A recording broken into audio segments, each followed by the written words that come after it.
নমস্কার বন্ধুরা, বন্দনা রান্নাঘরে আপনাদেরকে স্বাগত জানাই। আজ আমি আপনাদের সাথে সুজি আর ডিম দিয়ে তৈরি একটা সহজ রেসিপি শেয়ার করছি।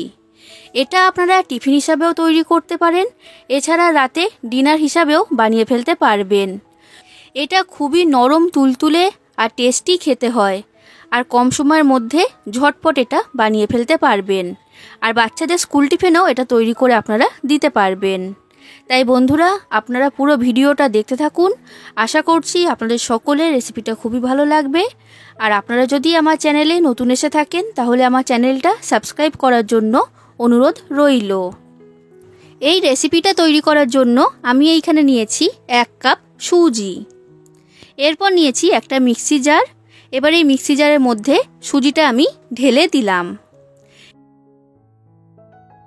এবার দিয়ে দিচ্ছি পরিমাণ মতো জল। এবার জল দিয়ে সুজির ব্যাটার তৈরি করে নেব। সুজির ব্যাটারটা তৈরি করা হয়ে গেছে আর একদম মোলায়েম তৈরি হয়েছে, দেখে বুঝতেই পারছেন। এই রকম করেই ব্যাটারটাকে তৈরি করতে হবে। এবার এই সুজির ব্যাটারটা একটা পাত্রের মধ্যে আমি ঢেলে নিচ্ছি।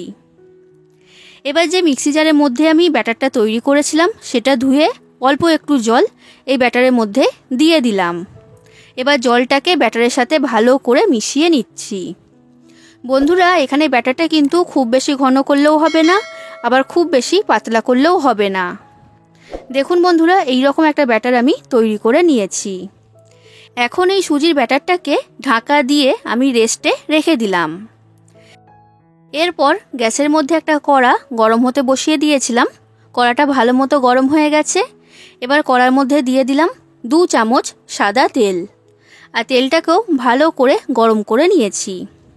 এবার তেলের মধ্যে দিচ্ছি ছোট চামচের 1/2 চামচের মতো গোটা জিরে আর একটা বড় সাইজের পেঁয়াজ কুচি। পেঁয়াজটাকে সরু সরু আর লম্বা করে কেটে এখানে দিয়েছি। এবার গ্যাসের ফ্লেমটা লো থেকে মিডিয়াম ফ্লেমে রেখে 1 মিনিট পেঁয়াজটাকে ভেজে নেব।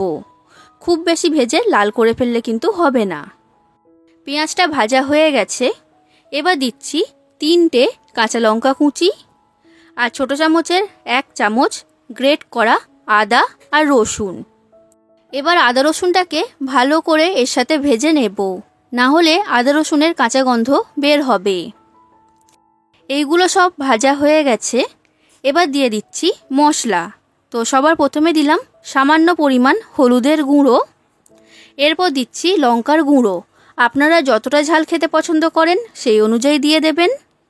ছোট চামচের 1/2 চামচের মতো জিরে গুঁড়ো আর ছোট চামচের 1/2 চামচের মতো ধনে গুঁড়ো এর মধ্যে দিয়ে দিলাম। এবার দিচ্ছি লবণ স্বাদ অনুযায়ী আর সামান্য পরিমাণ চিনি।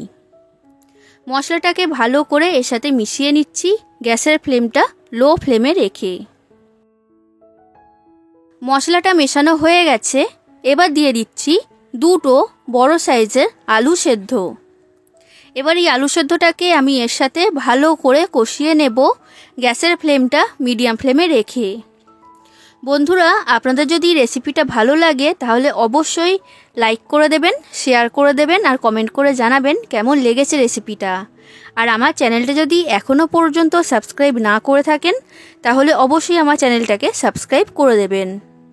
তো দেখুন বন্ধুরা, আলুটাকে খুব ভালো করে মশলার সাথে 2 মিনিট কষিয়ে নিয়েছি। এবার দিয়ে দিচ্ছি সামান্য পরিমাণ গরম মশলা। এরপর দিচ্ছি ধনেপাতা কুচি। আর এবার দিয়ে দিচ্ছি 2 চামচ টমেটো সস। টমেটো সস দিলে আলুর পুরটা খুবই মুখরোচক খেতে হবে। এবার এই সব কিছুকে আলুর সাথে ভালো করে মিশিয়ে নিচ্ছি আর গ্যাসের ফ্লেমটা লো থেকে মিডিয়াম ফ্লেমে রেখে 2 মিনিট এটাকে রান্না করে নেব। আলুর পুর তৈরি হয়ে গেছে। এবার এটাকে আমি একটা পাত্রের মধ্যে তুলে নিয়েছি। এবার দেখুন বন্ধুরা, আমি যে সুজি ব্যাটারটা তৈরি করেছিলাম সেটা নিয়ে নিয়েছি। আর এই ব্যাটারটা আগের তুলনায় এখন অনেকটাই ঘন হয়ে গেছে। এবার এই ব্যাটারের মধ্যে দিচ্ছি লবণ স্বাদ অনুযায়ী। এরপর নিয়েছি একটা ডিম। এবার এই ডিমটাকে ভেঙে এই সুজির ব্যাটারের মধ্যে দিয়ে দিলাম। এবার এই ডিমটাকে আমি ব্যাটারের সাথে ভালো করে মিশিয়ে নিচ্ছি আর 2 মিনিটের মতো ব্যাটারটাকে ভালো করে ফেটিয়ে নিতে হবে। তো এই ব্যাটারটাকে আমি ভালো করে ফেটিয়ে নিয়েছি। এটা এখন আমার তৈরি হয়ে গেছে। আর দেখে বুঝতেই পারছেন খুব বেশি পাতলা হয়নি, আবার খুব বেশি ঘনও হয়নি। এরপর দেখুন বন্ধুরা, আমি এইখানে নিয়েছি 2টো ডিম। এবার এই ডিম দুটোকে ভেঙে বাটির মধ্যে নিয়ে নিলাম। তবে আপনারা চাইলে ডিমের পরিমাণটা এখানে বাড়িয়ে নিতেও পারবেন। এবার ডিমের মধ্যে দিয়ে দিচ্ছি স্বাদ অনুযায়ী লবণ, আর এরপর দিচ্ছি ছোট সাইজের একটা পেঁয়াজ কুচি আর অল্প ধনেপাতা কুচি। এবার ডিমটাকে ভালো করে ফেটিয়ে নিচ্ছি। ডিমটা ফেটানো হয়ে গেছে, এটা এখন তৈরি। এরপর গ্যাসের মধ্যে একটা ফ্রাই প্যান গরম হতে বসিয়ে দিয়েছিলাম। ফ্রাই প্যানটাকে খুব ভালো করে গরম করে নিয়েছি। এবার ফ্রাই প্যানের মধ্যে দিয়ে দিলাম সামান্য পরিমাণ সাদা তেল। আর বন্ধুরা, তেলটা এখানে খুব বেশি দিলে হবে না, অল্প করেই দিতে হবে। এবার সুজি আর ডিমের যে ব্যাটারটা তৈরি করেছিলাম, সেই ব্যাটারটা একটা হাতার সাহায্যে ফ্রাই প্যানের মধ্যে দিয়ে দিলাম। আর এই ব্যাটারটাকে সমান করে ফ্রাই প্যানের মধ্যে চাড়িয়ে দিয়েছি। এবার গ্যাসের ফ্লেমটা লো থেকে মিডিয়াম ফ্লেমে রেখে এটাকে এখন আমি হতে দেব। দেখুন বন্ধুরা, এর উপরের দিকটা একদমই শুকনো হয়ে গেছে, তার মানে নিচের দিকটা ভাজা হয়ে গেছে। এবার এটাকে আমি উল্টিয়ে দিচ্ছি। এবার এই উপরের দিকে দিয়ে দিচ্ছি ডিমের মিশ্রণ, আর ডিমের মিশ্রণটাকে সমান করে চাড়িয়ে দিতে হবে। তো ডিমের মিশ্রণটা দেওয়া হয়ে গেছে। এবার এই পরোটাটাকে আবার আমি উল্টিয়ে দিলাম, যাতে ডিমটাও ভালো মতো ভাজা হয়। এবার এই দিকে দিয়ে দিচ্ছি তৈরি করে রাখা আলুর পুর। তো পরিমাণ মতো আলুর পুর এর মধ্যে দিয়ে দিয়েছি।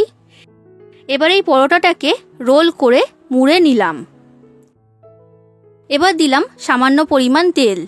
এবার তেল দিয়ে পরোটাটাকে ভালো করে ভেজে নিচ্ছি। বন্ধুরা, এই রেসিপিটার নাম হচ্ছে সুজির ডিম পরোটা।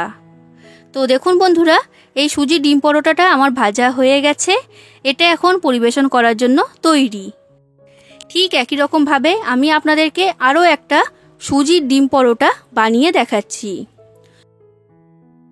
বন্ধুরা, আপনারা বাড়িতে অবশ্যই একবার এই সুজির ডিম পরোটা তৈরি করবেন। খুবই নরম তুলতুলে আর অসাধারণ স্বাদের খেতে হয়। একবার বানিয়ে খেলে বারবার এটা বানিয়ে খেতে মন চাইবে। আর আপনাদের যদি রেসিপিটা ভালো লাগে তাহলে অবশ্যই লাইক, শেয়ার, কমেন্ট আর আমার চ্যানেলটাকে সাবস্ক্রাইব করে দেবেন। তাহলে আজ আসি বন্ধুরা, আবার দেখা হবে অন্য কোনো দিন অন্য কোনো রেসিপির সাথে। ধন্যবাদ।